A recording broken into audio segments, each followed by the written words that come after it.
Ngozi Okure. Welcome to my YouTube channel.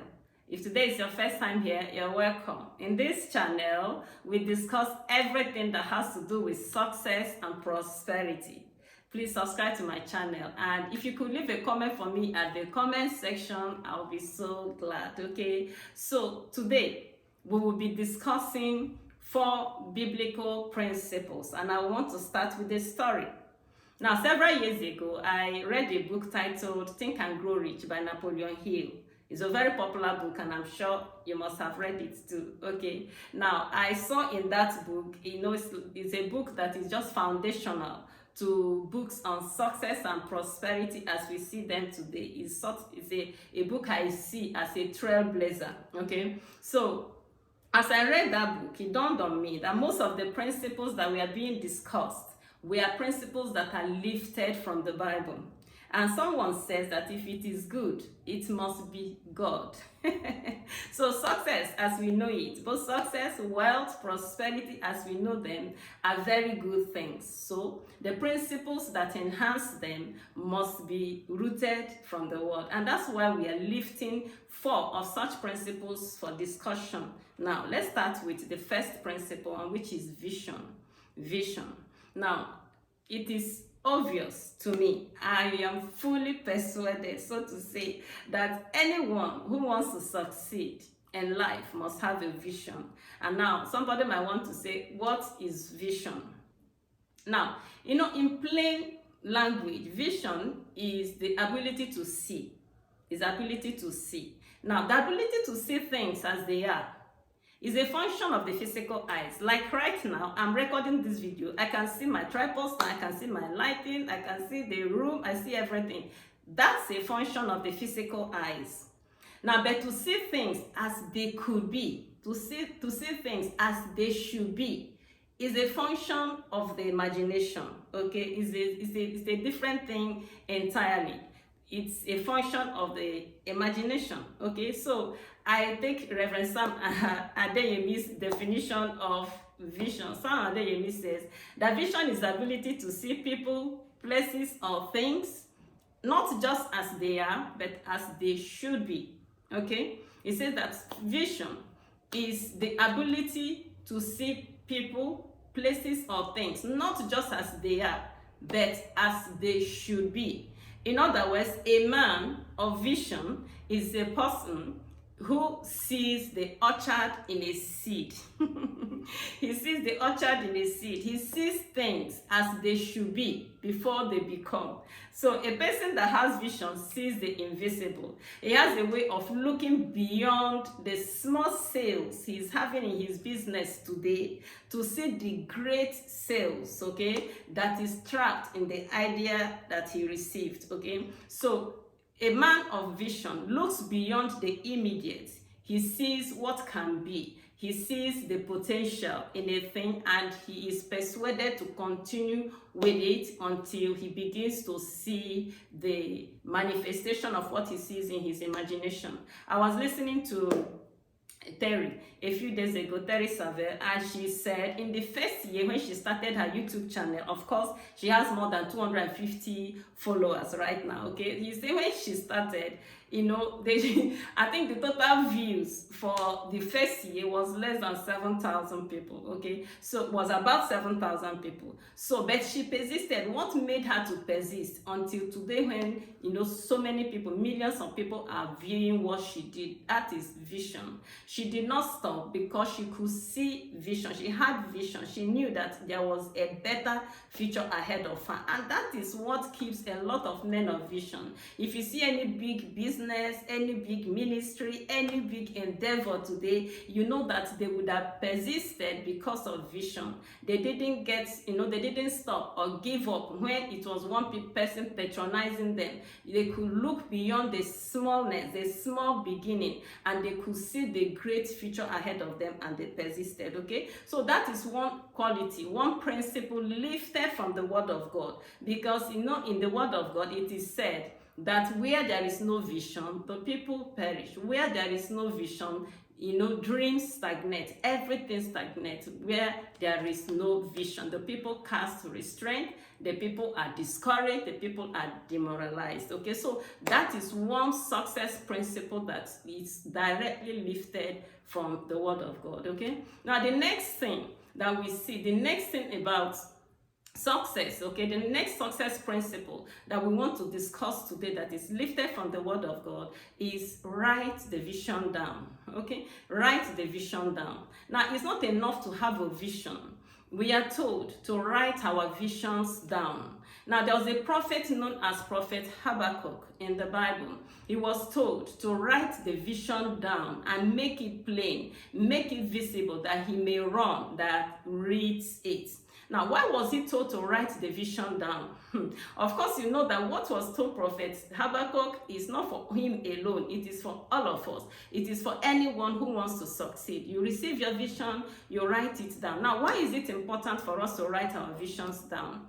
I believe it's important because, when you write your vision down, you must have taken the very first step in pulling that vision out from the intangible, from the invisible realm into the visible realm. Now, what do I mean by that? Now, assuming I have a vision to raise 10,000 subscribers before the end of this year in this, my YouTube channel, okay? Now, it is in my heart. You can't see it. You can't see it in my mind. It's just a dream lodged in my mind. But when I pick pen and paper and write it down on paper, I would have taken the step of bringing it out from my heart, from my imagination, and then put it on paper that is in the tangible realm, that is in the visible realm. So that's the very first step. And when I do that, I would, have taken my time to concretize it, to write it in such a way that it will become tangible. And they say that nothing becomes dynamic until it becomes specific, okay? So when I have written it down and made it specific, it cannot become dynamic, okay? So that is the second principle we are lifting from the Word of God this morning. Write the vision down. Write it down, that he may run that reads it. Now, the next one is behold it. In other words, it's not enough to have a vision. It's not enough to write your vision down, but you must put that vision in a place where you see it on a daily basis. You must place it in a place where you can behold it. You remember what Prophet Habakkuk was told? He was told, write the vision and make it plain, make it visible, that he may run that readeth it, that he may run who reads it. He did not say that he may run who read it. It's not past tense, it's a continuous thing. It's something that you do on a daily basis. You must behold your vision. You must see it, okay? You must be in a place where you see it. And why is it so important to place it in a place where we can see it? Now you see that our eyes, as I have said severally in my channel, our eyes is a gate into our mind. It's what we behold, what we feed our eyes on, that our mind thinks about, okay? And what we think about is what feeds our imagination. And what we imagine vividly, we attract.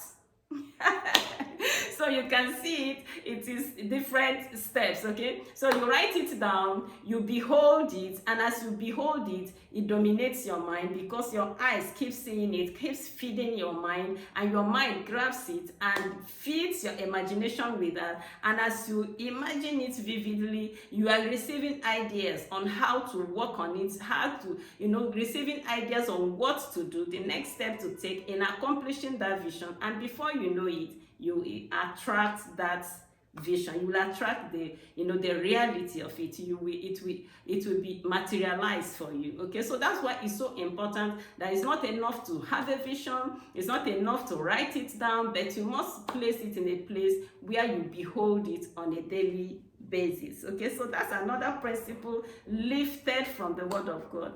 Habakkuk was told, write it down and make it plain, that he may run that reads it on a daily basis. Okay, so some people write their visions and they tuck it inside the paper and put it inside the book and drop very soon. They won't even know where the book is. They won't even know what they wrote down, not, and they won't see the desire to pursue it until it becomes a reality, okay? So place your vision where you can see it. Now, the next thing is to declare it.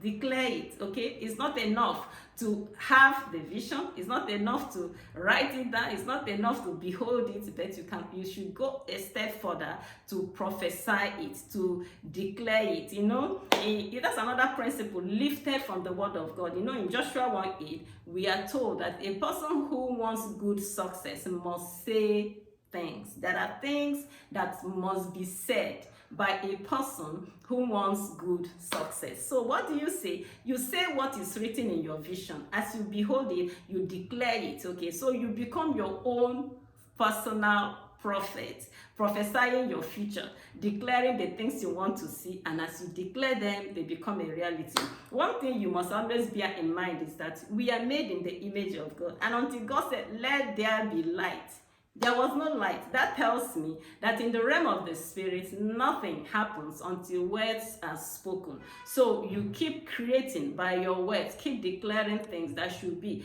Don't be discouraged by what is happening in the immediate, because everything is subject to change. Nothing is cast on stone. That thing you want to see tomorrow, keep declaring it. Keep declaring it until eventually it materializes for you. That's what I have for you in this beautiful video today. But before I end it, I want to leave you with a Les Brown quote, okay? Les Brown says, if you have no vision of yourself in the future, then you have nothing to live for. He says, if you have no vision of yourself in the future, then you have nothing to live for. You have nothing to motivate you. You have nothing to excite you about the future. Okay, so keep your dream alive by having a vision of what you want to accomplish tomorrow. And as you have the vision, be disciplined enough to write it down and behold it on a daily basis, and to continue to prophesy, continue to declare it until it becomes a reality. Thank you so much for being a part of this beautiful video. I want you to please subscribe to my channel and leave a comment for me. And until I come your way next time, keep thriving.